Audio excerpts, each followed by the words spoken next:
प्यारे बच्चों नमस्कार। आप सभी का हमारे YouTube चैनल मैथ शिक्षण समर्पित पर हार्दिक स्वागत है।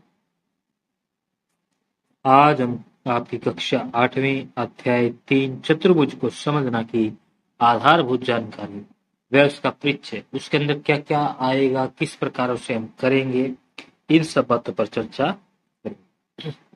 तो आइए सबसे पहले हमें इसके अंदर क्या पता होना चाहिए। हमें सबसे पहले पता होना चाहिए बच्चों इसके अंदर क्या कि वक्र क्या होता है। वक्र यानी कि सरल वक्र। वक्र के अंदर भी कौन सा? सरल वक्र। सरल वक्र क्या होता है बच्चों? कोई भी आकृति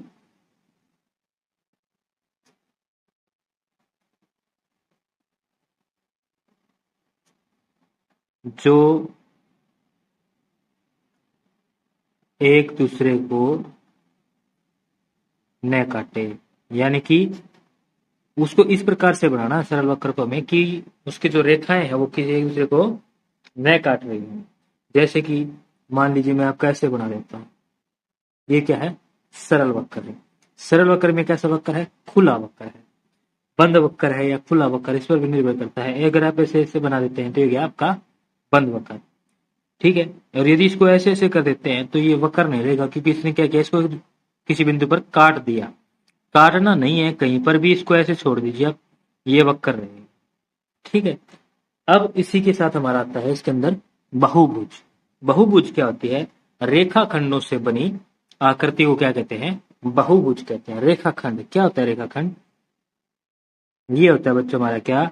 रेखाखंड, ठीक है, जिस पर दो बिंदु होते हैं ए और बी, ठीक है।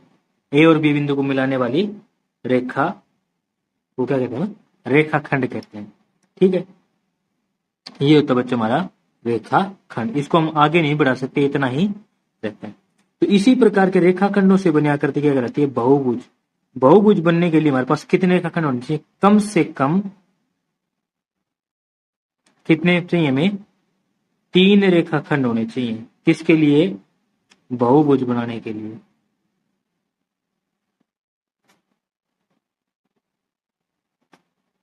ठीक है। कितने रेखाखंड चाहिए बच्चों?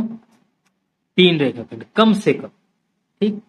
तो बहुभुज मैंने आपको बता दिया कि बहुभुज होता क्या है। वैसे हम ये कह सकते हैं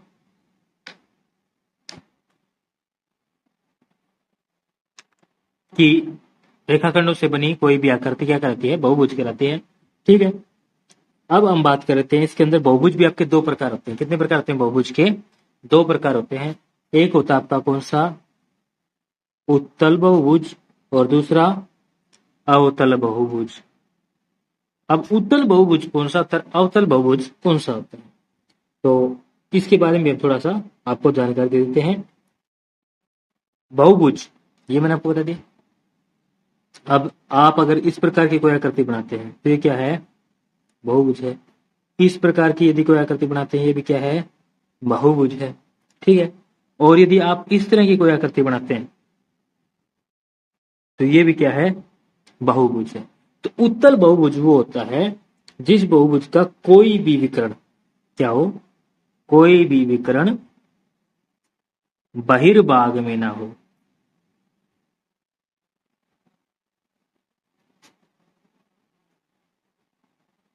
ठीक है। बहिर्भाग क्या है कि बाहर नहीं होना चाहिए। कहां नहीं होना चाहिए? बहुभुज से बाहर, उसकी सीमा से बाहर नहीं होना चाहिए, बहुभुज से बाहर। या फिर आप क्या कह सकते हैं कि बहुभुज के अभ्यंतर न हो, कोई विकर्ण बहिर्भाग में ना हो या फिर बहुभुज के अभ्यंतर में न हो। कैसे कहने का तात्पर्य क्या है इसका कि जिस प्रकार आप देख सकते हैं यदि इसकी बात करें इन दोनों की, तो ये भी इसका एक तरह से विकर्ण बन जाएगा, ठीक है। और ये विकर्ण क्या है? बहिर्भाग में, ये क्या है? अंदर की तरफ है। बहुभुज के ना तो अभ्यंतर में हो, अभ्यंतर का मतलब क्या होता है? ये होता है अभ्यंतर, अंदर वाला हिस्सा, और बहिर्भाग होता है बाहर वाला हिस्सा। बाहरी को क्या कहते हैं? बहिर्भाग। ठीक है, तो इसके ना तो बाहर हो ना ही अंदर हो, वो क्या कहलाता है? उत्तल। और इस तरह की जो आकृतियां होती है ये हमारी होती है अवतल। जैसे कि उदाहरण के तौर पर हम ये भी ले सकते हैं इस प्रकार से, ये आकृति क्या हमारी? अवतल बहुभुज, क्योंकि ये रेखाखंडों से बनी है। ठीक है, देखिए इसमें रेखाखंड, ये रेखाखंड, ये रेखाखंड, ये भी रेखाखंड, ये भी रेखाखंड, ये भी और ये सब। ठीक है, रेखाखंडों से बनी है। और इसके जो यदि हम देखें तो ये दो विकर्ण एक तरह से, ये देखिए अभ्यंतर के अंदर आ जाएंगे इस प्रकार से, और ये ऊपर वाले क्या है? बहिर्भाग में है। इसलिए हम क्या कह सकते हैं, ये कैसा होगा? अवतल बहुभुज होगा। अब बहुभुज के अंदर आता है अगला पॉइंट कि सम और विषम। ये तो हमने बता दिया कि बहुभुज होता है। अब होता है एक सम बहुभुज, एक होता है विषम बहुभुज।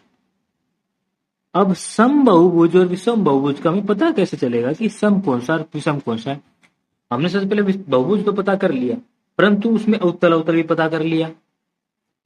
अब उत्तल के अंदर ही दो प्रकार होते हैं हमारे, कौन से? सम और विषम। अब ये सम बहुभुज कौन सा, विषम बहुभुज कौन सा? आइए इसके बारे में जानकारी कर देते हैं। सम का मतलब क्या है? कि समान। क्या है? समान। और बहुभुज का मतलब होता है भुजाओं वाला। बहुभुज यानी बहुत सारी भुजाएं, यानी कि समान भुजाओं वाला जो होता है बहुभुज, वो क्या कहलाता है? सम बहुभुज कहलाता है। जैसे कि उदाहरण के तौर पर हम ले सकते हैं आपका समकोण, समबाहु त्रिभुज। समकोण त्रिभुज में बच्चों कौन सा? समबाहु त्रिभुज, क्योंकि तीनों भुजाएं क्या होंगी? समान होंगी। ठीक है, और तीनों कोण भी क्या होंगे? समान होंगे। इसी के प्रकार हम आपका ले सकते हैं वर्ग। सभी भुजाएं क्या हैं? बराबर हैं।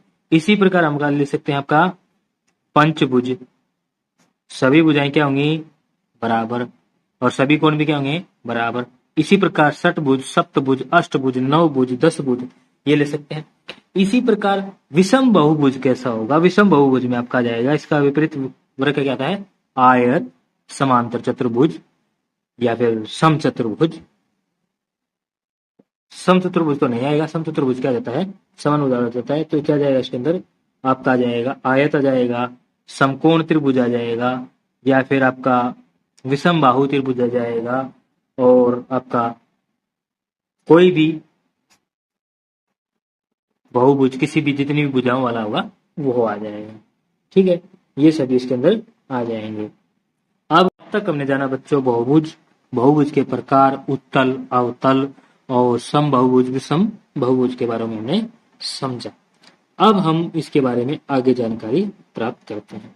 आगे हमारे पास आता है कि बहुभुज के बाह्य कोणों का योग क्या होता है, कि बाह्य कोण क्या होगा। जैसे कि मान लीजिए ये हमारा हमने बना लिया, यहाँ पर क्या है? पंचभुज है। क्या है बच्चों? पंचभुज, पांच भुजाओं वाला।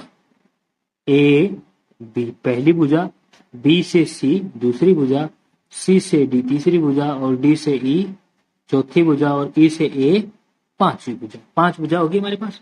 तो पांच भुजाओं वाला क्या कहलाता है बच्चों? पंचभुज कहलाता है। अब इसके बाह्य कोण की बात करें तो बाह्य कोण इधर से इधर तक क्या बनेगा? इस तरफ ये होंगे बाह्य कोण इसके।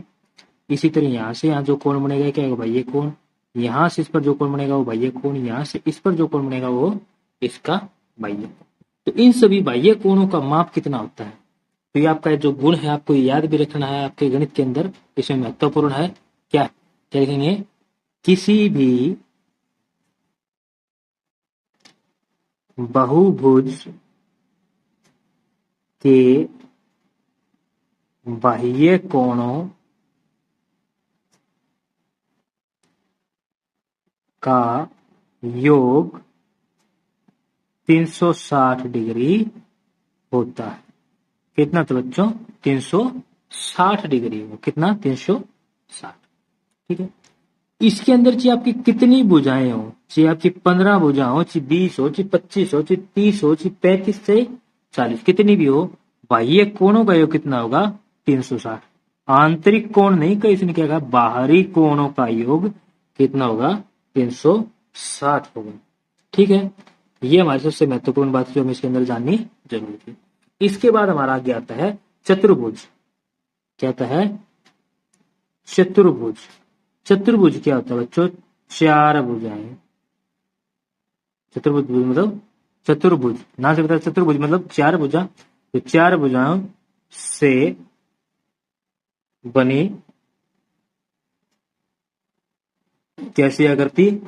बंद आकृति। अब इसके अंदर मैंने आपसे कहा कि बंद आकृति, मैंने बंद आकृति ही क्यों कहा? मैं खुली भी तो कह सकता था या कुछ और भी तो कह सकता था, मैंने बंद ही क्यों कहा? आप देखिए, मैं आपको बताता हूं बंद ही क्यों कहा मैंने। ये लीजिए, चार भुजाओं से बनी आकृति है। क्या ये चतुर्भुज बन गया? नहीं बना। लीजिए, यहां से बना लीजिए। इसको यदि आप एक भुजा मानते तो भी चार भुजाएं होगी। क्या ये बन चतुर्भुज बना? नहीं बना। चार भुजाओं से बंद आकृति को ही देखो, अब 1 2 3 4 से ही बंद आकृति को ही क्या कहा जाता है? चतुर्भुज कहा जाता है। ठीक है, आगे बस में अब इसमें थोड़ा सा पीछे का बेसिक ज्ञान और ले लेते हैं कि ये क्या होते हैं बच्चे हमारे इसके शीर्ष। क्या कहते हैं? शीर्ष। ठीक है, आगे आपके पास में क्या है? ये शीर्ष। ठीक है, ये दूसरा, ये तीसरा, ये चौथा। इसी प्रकार इसके अंदर हमारा बच्चों एक और होता है, वो क्या होता है? हमारा कोण। क्या होता है? कोण। अब हमें पता होना है कि कोण कौन से होते हैं। यहां जो कोण बनेगा, ये कोण और इससे अगला कोण, ये दोनों कैसे कोण होंगे? आसन कोण। आसन कोण का मतलब क्या होता है? जस्ट अगला। ये कोण इसका आसन होगा, इसका आसन कोण होगा ये वाला कोण, इसका आसन कोण होगा ये वाला कोण। ठीक है, ये सभी क्या होते हैं? आसन कोण। जो एक कोण दूसरे कोण के बाद आए उसको क्या बोलते हैं? आसन कोण। ठीक है, ये समझा। इसी प्रकार हमारे पास एक आता है सम्मुख कोण। सम्मुख कोण भी आता है। चतुर्भुजों के सम्मुख कोण का पता होना चाहिए हमें। ये कोण जो है, इसके बिल्कुल सामने कौन सा कोण है? ये वाला। तो कोण 1 और 2 क्या है? सम्मुख कोण है। इसी प्रकार 3 और 4 क्या है? सम्मुख कोण है। इसी प्रकार यदि देखें तो 1 और 3 क्या है? दोनों आसन कोण। क्या है? आसन कोण, क्योंकि 1 के बाद क्या रहा है? 3। इसी प्रकार 3 और 2 क्या है? आसन कोण। 4 और 2 क्या है? आसन कोण। 4 और 1 क्या है? आसन कोण। भाई 4 के तुरंत बाद 1 आ रहा है तो क्या कहेगा? आसन कोण कहा जाएगा। ठीक है, इतना जानकारी को समझ में आया। अब इसमें करते हैं आगे।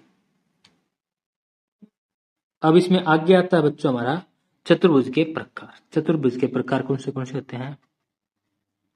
समलंब, पतंग, समांतर, समचतुर्भुज, वर्ग, आयत। ठीक है, ये सभी प्रकार आपके 8वीं कक्षा तक आते हैं और यही हमें पढ़ने हैं अभी। तो समलंब क्या होता है? सबसे पहले हम इस पर चर्चा कर लेते हैं। क्या होता है समलंब? क्या होता है? समलंब क्या होता है? समलंब चतुर्भुज एक ऐसा चतुर्भुज होता है। कैसा?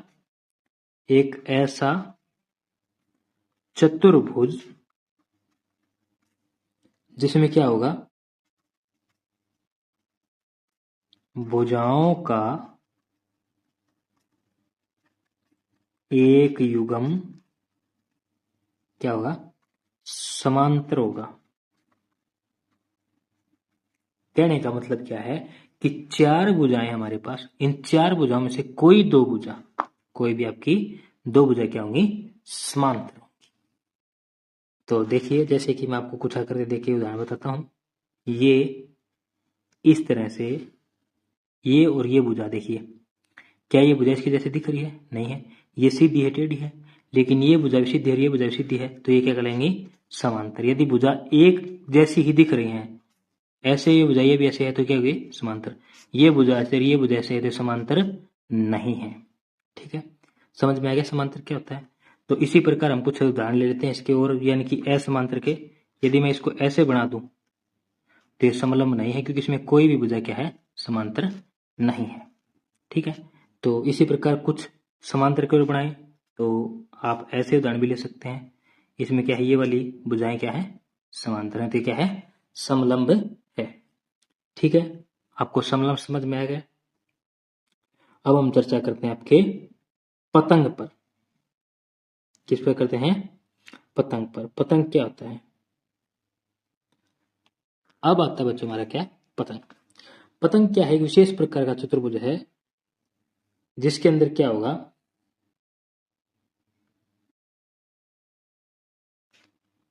सबसे पहले तो क्या होगा, पतंग के अंदर भी क्या होंगी, 4 भुजाएं होंगी आपकी।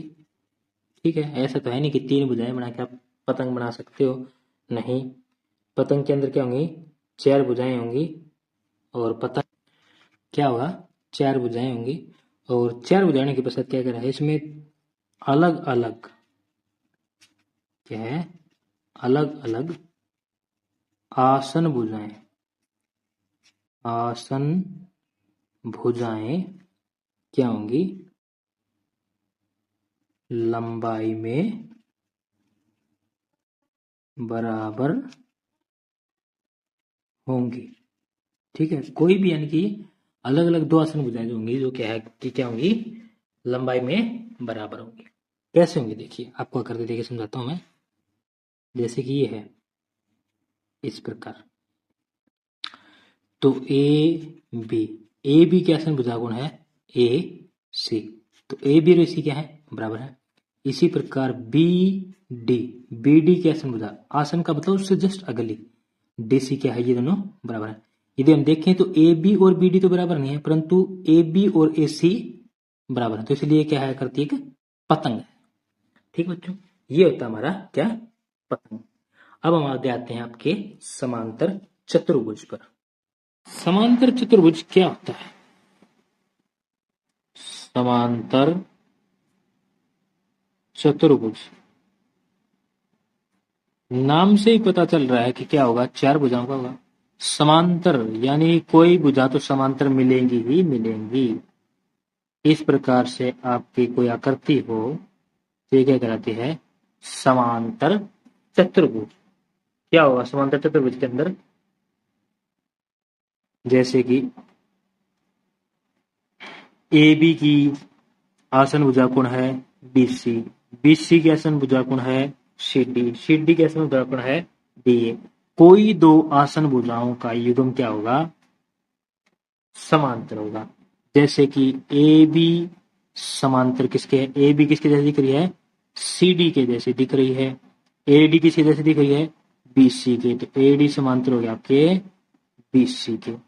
ठीक है, इसी के साथ साथ इसमें क्या आता है, आपकी जो विपरीत भुजा कह लीजिए सम्मुख भुजा होंगी वो क्या होंगी, बराबर होंगी। जो भुजा समांतर हो वो क्या होंगी, बराबर भी होंगी। ठीक है, ए बी समांतर थी किसके, CD के, तो ए बी किसके बराबर है, CD के बराबर है। AD समांतर है BC, तो AD किसके बराबर है, BC के बराबर भी है। इसी प्रकार अब हम आते हैं इसके कोणों पर। ए का आसन कोण कौन है, बी का आसन कोण कौन है, सी का आसन कोण कौन है, डी। ठीक है, परंतु हम बात करें सम्मुख कोण की, तो ए का सम्मुख कोण है सी, ए के सामने, तो लिखेंगे क्या, कोण ए बराबर है कोण सी, और कोण बी बराबर है कोण डी। यानी कहने का तात्पर्य क्या है कि सम्मुख कोण भी क्या होते हैं, बराबर होते हैं। ठीक है, समांतर चतुर्भुज के अंदर क्या होगा, सम्मुख कोण क्या होंगे, बराबर होंगे। सबसे पहली बात ये कि सम्मुख भुजाएं क्या होंगी, समांतर। दूसरी बात क्या, कि सम्मुख भुजाएं क्या होंगी, बराबर होंगी। तीसरी बात क्या, सम्मुख कोण बराबर होंगे।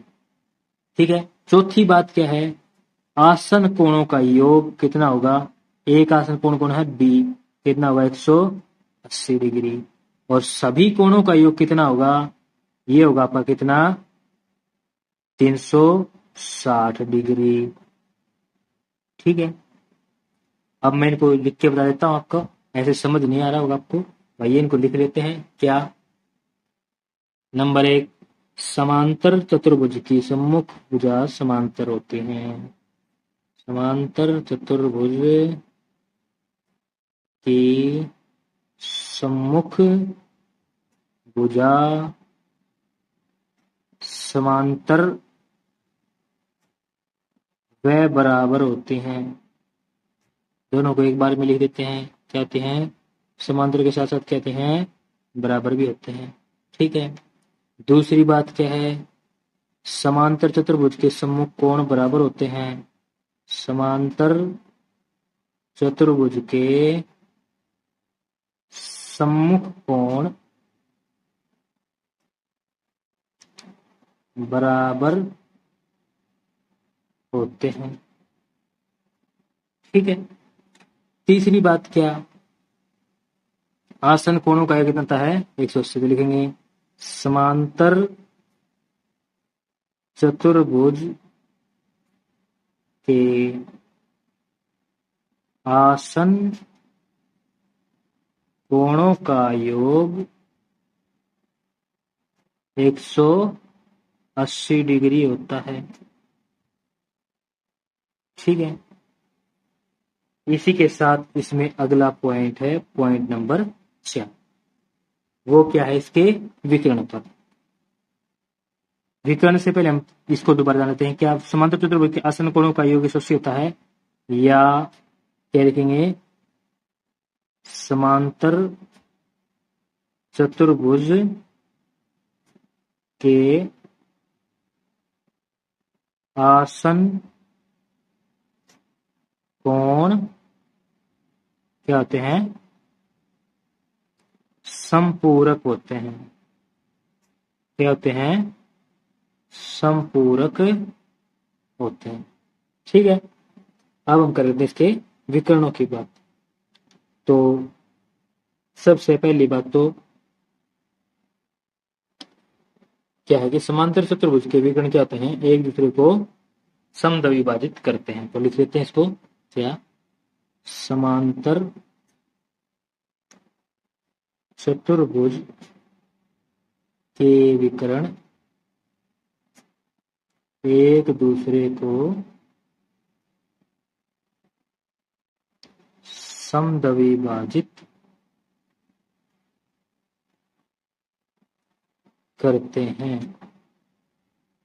इसका मतलब क्या है कि एक दूसरे को समान बराबर भागों में बांटते हैं। कैसे, ये है आपका समांतर चतुर्भुज। इसका विकर्ण क्या होगा, आसन बिंदु को छोड़कर उससे अगला बिंदु जो उसको मिलाया जाए। इसी प्रकार बी का आसन बिंदु, ये A B C B, B का आसन बिंदु कौन, सी, सी को छोड़कर से डी से मिला दें तो क्या बनेगा इसका विकर्ण। तो ए सी और O B, sorry O B D एक दूसरे क्या करेंगे, समद्विभाजित करेंगे। कहने का तात्पर्य क्या है कि आधा बी सी का और आधा ए बी का। ठीक है। इन दोनों के आधे क्या होंगे, इसका तो आधा क्या होगा, ओ बी या ओ डी। इसी प्रकार इसका आधा करें तो क्या होगा, ओ ए या ओ सी। क्या होंगे, ये बराबर होंगे, यानी कि ये वाला हिस्सा इसके बराबर होगा और ये वाला हिस्सा इसके बराबर होगा। परंतु ये जरूरी नहीं है कि इसके विकर्ण भी क्या हो, आपस में बराबर हों, ये जरूरी नहीं है और न ही ये होगा। इसके बाद हम आगे आते हैं आपके समचतुर्भुज पर। समचतुर्भुज नाम से ही पता चल रहा है कि समचतुर्भुज यानी कि ऐसा चतुर्भुज जिसकी भुजाएं क्या हो, समान हो। ठीक है। वो चतुर्भुज क्या कहलाएगा, आपका समचतुर्भुज कहलाएगा। एक ध्यान रखें कि समांतर चतुर्भुज में और समचतुर्भुज के अंदर कभी भी कोण 90 डिग्री के नहीं बनेंगे। ठीक है। इस बात का याद रखना है आपको, क्योंकि 90 डिग्री के कोण या तो आयत में बनते हैं या फिर वर्ग में बनते हैं। ठीक है। तो ए बी सी डी आपका क्या है, एक समचतुर्भुज है। तो इसके अंदर क्या रहेगा, आपके समांतर चतुर्भुज के सभी गुण मिलेंगे। क्या, ए बी समांतर किसके होगा, सी डी के, और बी सी समांतर होगा ए डी के। और साथ ही क्या होगा, चारों भुजाएं भी क्या होंगी, समान होंगी। क्या होंगी, चारों भुजाएं भी समान होंगी, यानी कि ए बी बराबर सी डी, बी सी बराबर ए डी है, परंतु ये आपस में भी बराबर है। कहने का तात्पर्य क्या है कि चारों भुजाएं क्या है, बराबर है। ठीक है, ये बात आपको समझ में आ गई। अच्छा, इसी के साथ क्या होगा, वही सम्मुख कोण क्या होंगे, बराबर होंगे, और आसन कोणों का योग क्या होगा, 180 होगा। ठीक है,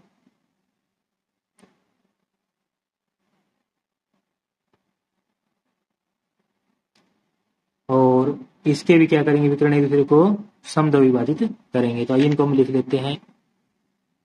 सबसे पहला नियम क्या था हमारे पास, इसमें था क्या, वही सम्मुख भुजाएं समांतर होती हैं। दूसरा, सभी भुजाएं बराबर होती हैं। क्या होते हैं, सभी भुजाएं बराबर होते हैं। तीसरा क्या है, सम्मुख कोण बराबर होते हैं। किसके, समचतुर्भुज के। चौथा पॉइंट क्या है, आसन कोण संपूरक होते हैं, या आसन कोणों का योग 100, आसन कोणों का योग 180 होता है। देखेंगे आसन कोण संपूरक होते हैं। ठीक है, और पांचवा क्या है कि, पांचवा पॉइंट क्या है इसके अंदर, पांचवा पॉइंट यह है कि इसके विकर्ण क्या करेंगे, एक दूसरे को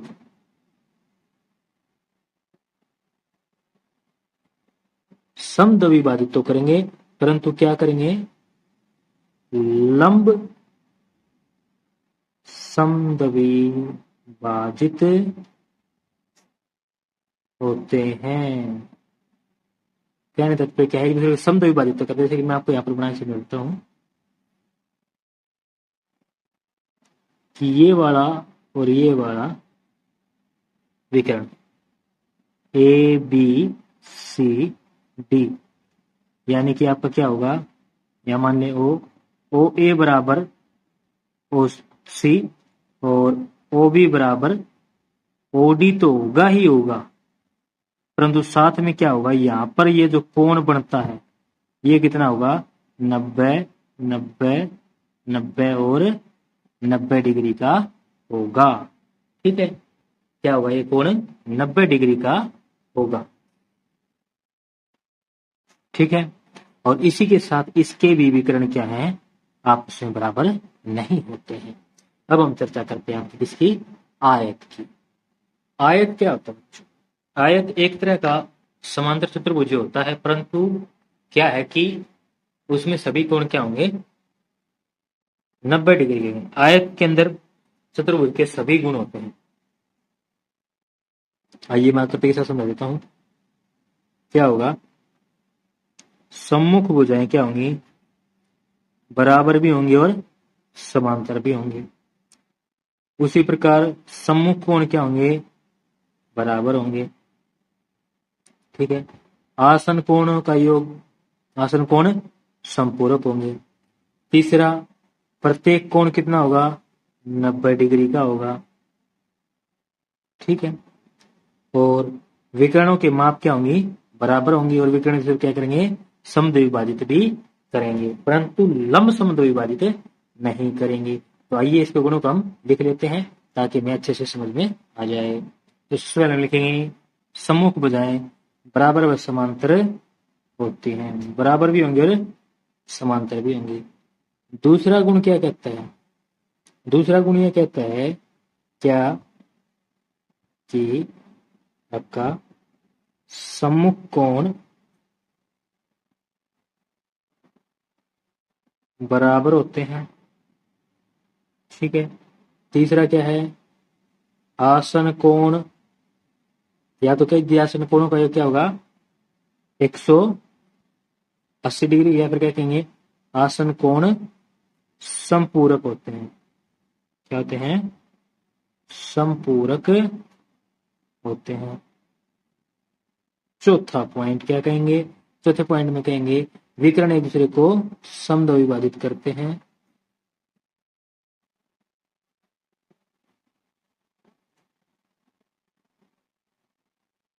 क्या, समद्विभाजित करते हैं तथा बराबर होते हैं। क्या होते हैं, बराबर होते हैं। कहने का तात्पर्य क्या है, ए बी सी डी यदि एक आयत है, इसका विकर्ण ए सी और बी डी है, जो जरूर किस पर प्रतिष्ठित कर रहे हैं, ओ पर, तो हम यहाँ से क्या कहेंगे कि ए सी बराबर आपका बी डी है। ठीक है, ए सी किसके बराबर रहेगा, बी डी के। जिस प्रकार हमने कहा था कि आपका ओ ए बराबर क्या है, ओ सी, और ओ बी बराबर है ओ डी, उसी प्रकार ये क्या है, दोनों विकर्ण क्या होंगे, बराबर होंगे। इनका आधा यानी कि ओ ए और इसका आधा कौन है, ओ बी, ये बराबर होंगे। फिर हम कह सकते हैं कि ओ सी बराबर इसका आधा, ओ सी इसका क्या था, ओ डी, ये भी क्या होंगे, बराबर होंगे। ठीक है बच्चों, यानी कि विकर्ण भी बराबर होंगे और उनके आधे भी बराबर होंगे। यानी कि ये तो बराबर है ही है, ये आपस में बराबर है। साथ में करने का मतलब क्या है कि ये इसके बराबर है, ये इसके बराबर तो है ही है, परंतु ये इसके भी है और इसके भी बराबर है। ठीक है। अब इसकी पांचवी बात, क्या सभी कोण 90 अंश के होंगे।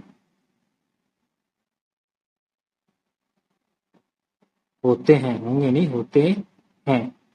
ठीक है, इतना आप क्लियर हो गया। तो इसी के साथ आपका आयत समाप्त होता है। अब हम चर्चा कर लेते हैं वर्ग पर। वर्ग के अंदर क्या होगा, वर्ग के अंदर आपके आयत के और समचतुर्भुज के सभी गुण होंगे। सबसे पहले समचतुर्भुज के सभी गुण क्यों, क्योंकि चार भुजाएं क्या होंगी, बराबर होंगी, और क्या होंगी, समांतर होंगी। कौन, सम्मुख भुजाएं समांतर होंगी, चार भुजाएं बराबर होंगी। तो आइए इसको देख लेते हैं। सबसे पहले क्या, सभी भुजाएं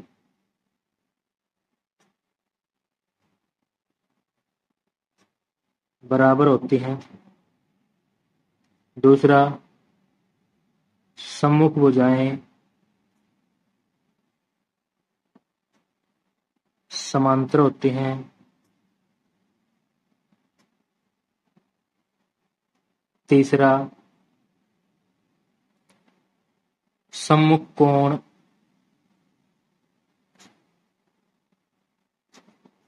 बराबर होते हैं। चौथा क्या है, आसन कोण संपूरक होते हैं।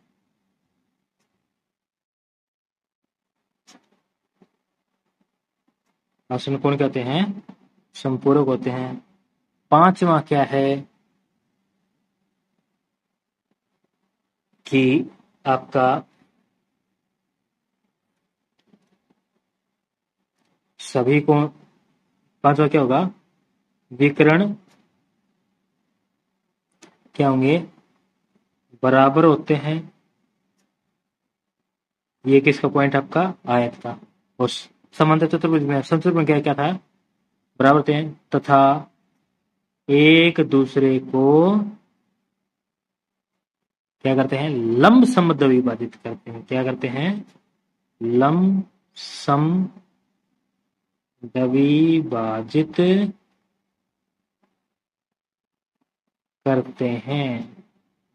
ठीक है, कहने का मतलब क्या है कि AC BD के बराबर तो है ही है। ठीक है, परंतु यहां जो कोण बन रहा है ना O बिंदु के ऊपर, ये कितने का बनेगा, 90 डिग्री का बनेगा। ठीक है, जैसे कि हमारा समचतुर्भुज के अंदर था।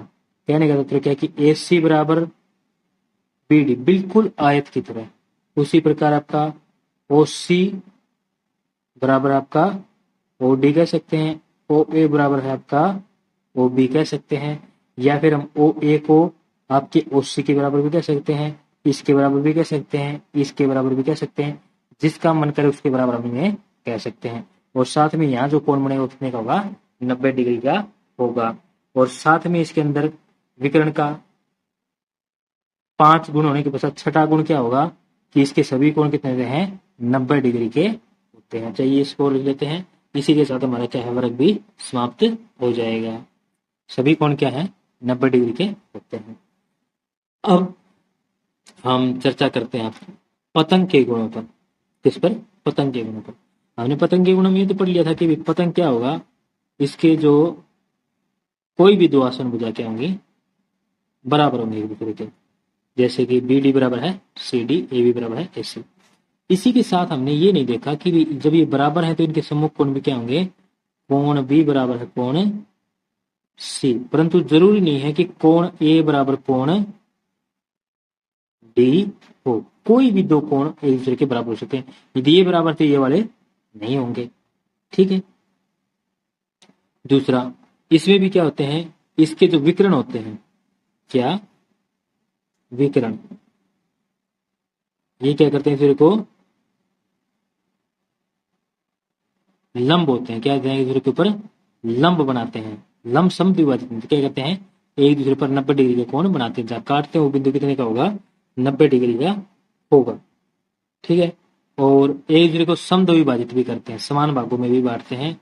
जिस प्रकार हमने पीछे पढ़ा है क्या कि यहाँ ओ ले तो ओ बी बराबर क्या होगा, ओ सी, और ओ ए बराबर ओ डी, ठीक है। ये भी होगा। तो आइए इसके भी गुणों को लिख लेते हैं। नंबर 1 क्या है, विकर्ण एक दूसरे को लंब समद्विभाजित करते हैं, ठीक है। अच्छा, ये सम्मुख कोण वाला तो मैंने आपको बता दिया पॉइंट। इसी के साथ आसन भुजा वाला मैंने आपको बता दिया पॉइंट। तो यही ये पॉइंट थे जो इसके अंदर होते हैं। अब इसके पश्चात हम हमारे कुछ कोणों के प्रकार होते हैं उनको और समझ लेते हैं, जिस अध्याय के अंदर हमारे प्रयोग होंगे। जैसे कि संगत कोण, एकांतर कोण, अंत एकांतर कोण, एक ही रेखा पर बने हुए कोण, इस प्रकार के रैखिक युग्मक कोण। कोण कोण हमारे पास कई प्रकार के होते हैं। वैसे तो समकोण है, अधिक कोण है, न्यून कोण है। देखिए कोणों के प्रकार यदि हम लिखे हैं तो सबसे पहला था हमारा कौन सा कोण, न्यून कोण। न्यून कोण कैसा होता है, जिसकी माप 0 डिग्री से अधिक और 90 डिग्री से क्या होती है, कम। ये कहलाते हैं हमारे न्यून कोण। न्यून कोण होते हैं ऐसे वाले, ठीक है। ये क्या होते हैं हमारे न्यून कोण। अब दूसरा होता है हमारा कौन सा कोण, अधिक कोण। कौन सा होता है बच्चों, अधिक कोण। अधिक कोण इस प्रकार का होता है, ठीक है।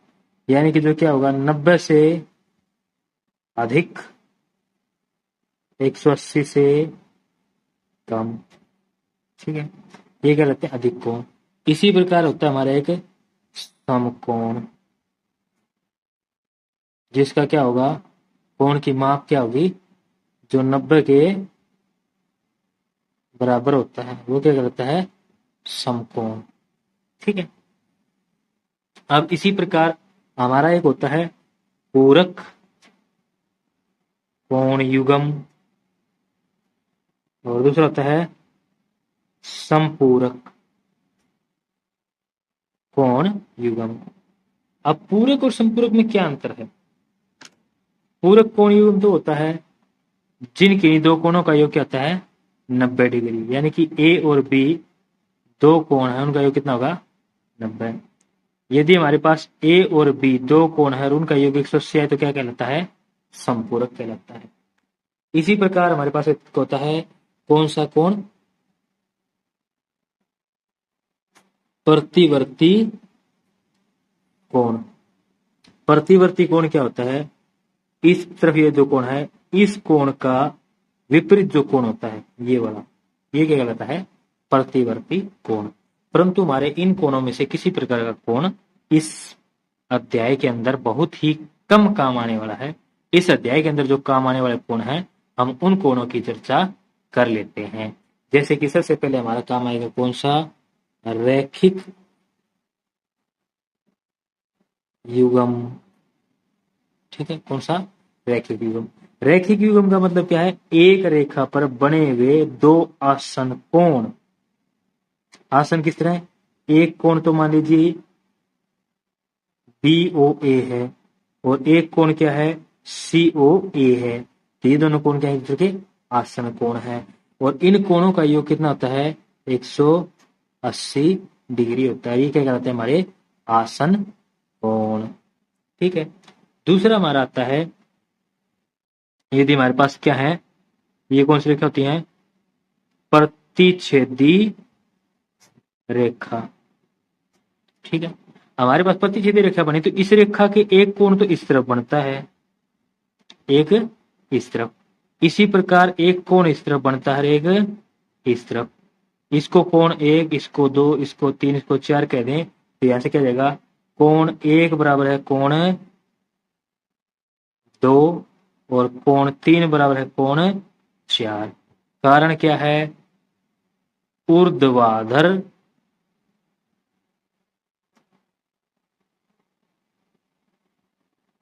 सम्मुख कोण। क्या कहता है ये? ऊर्ध्वाधर सम्मुख कोण। ठीक है, या फिर हम इसका दूसरा नाम क्या लिख सकते हैं? इसी कोण को हम क्या कहते हैं? शीर्षाभिमुख कोण। क्या? शीर्ष अभिमुख है। ठीक है, इसको बोलते हैं शीर्षाभिमुख कोण। इसी प्रकार हमारे कोण का एक प्रकार होता है। मान लीजिए हमारे पास यदि कोई दो समांतर रेखा है M और N, ये किसी तिर्यक रेखा तिरछी रेखा के द्वारा कट रहे हैं, जिसको मानते हैं हम L है। तो इस तिर्यक रेखा से कटने के पश्चात पर कोण बनते हैं कुछ, जैसे कि कोण 1 यहाँ, कोण 2 यहाँ, यहाँ कोण 3 मान ले, यहाँ कोण 4, तो यहाँ कोण 5, यहाँ 6, यहाँ 7 और यहाँ 8। इस प्रकार से हमारे कोण बन गए। ठीक है, तो यदि हम बात करें अब इसके अंदर, तो इस प्रकार देखिए कि कोण 1 और कोण 5 क्या होंगे? ये दोनों कोण। इसी प्रकार हमारे कोण 2 और कोण 6, ठीक है, ये क्या होंगे बच्चों? हमारे संगत कोण। ठीक है, क्या होंगे? संगत कोण। यदि इसी प्रकार मैं चर्चा करूं आपकी, तो हमारा कोण नंबर 3 और 5,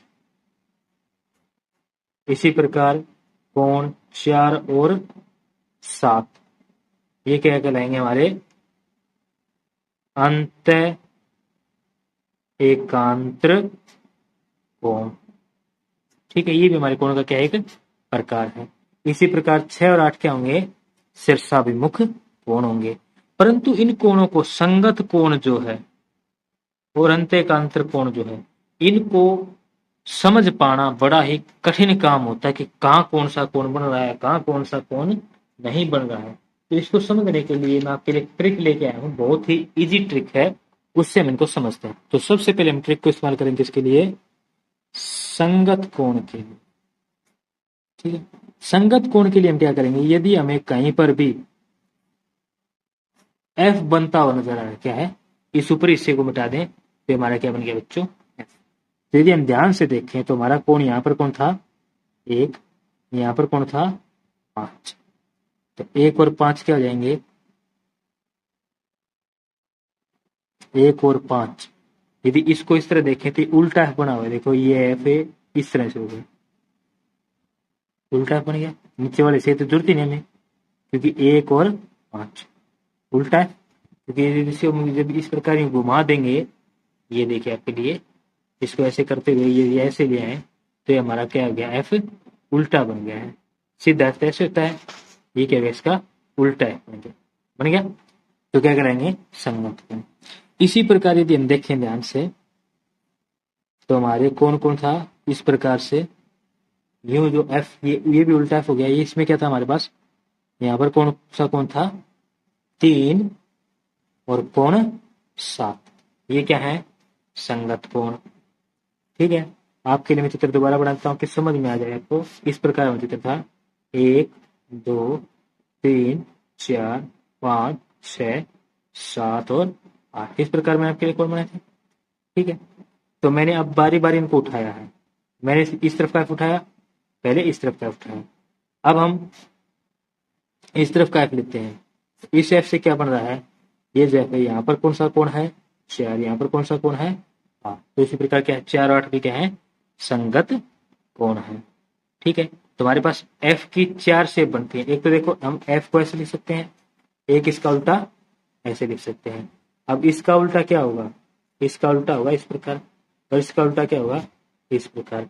यदि हम इस प्रकार वाले की बात करें, क्योंकि देखिए हमने ये वाला एफ अभी किया है, ठीक है, ये वाला एफ ये रहा, ये वाला एफ ये रहा, अब हमारा बच गया कौन सा एफ, ये वाला एफ। यदि हम इस एफ की बात करें तो इस एफ के अकॉर्डिंग हमारे कौन कौन सा कोण आएगा, कोण नंबर 6 और कोण नंबर 2, कोण 6 कोण 2, ये देखिए यहाँ से यूं और यूं। ठीक है, 6 और 2 क्या आ गया इसके अंदर आ गया। तो यदि हमें जहां पर कहीं पर विसंगत कोण पकड़ना है तो हमें क्या रखना होगा, दिमाग के अंदर रखना होगा कि एफ कहाँ बन रहा है। यदि हम ध्यान से देखें तो इसमें देखिए यहाँ से ये आकृति क्या बनी थी, इस तरफ एफ, इतनी आकृति को यदि आप देखेंगे तो एफ दिखेगा, दिख रहा है, ऊपर वाला डंडा और गायब कर दें, ये देखिए एफ बन गया। ठीक है, इस प्रकार, इसी प्रकार यदि इस आकृति में इतना हिस्से गायब कर देते, क्या दिख रहा है हमें, उल्टा एफ दिख रहा है। इस प्रकार हम आकृतियों को पकड़ते हुए चलेंगे और इनको हल करेंगे। इसी प्रकार हमारे पास अंत्य एकांतर कोण के लिए भी एक ट्रिक है। क्या,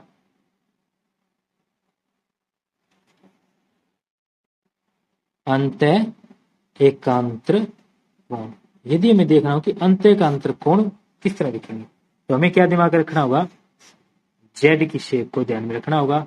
जहां जेड बनता दिखे वहीं क्या होगा, अंत्य एकांतर कोण होगा।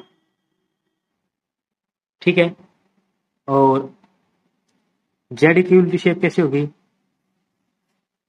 ये भी हो सकती है। एक शेप जेड की कैसे हो सकती है, ये भी हो सकती है, या फिर ये भी हो सकता है। चारों प्रकार से जेड बन सकता है हमारा।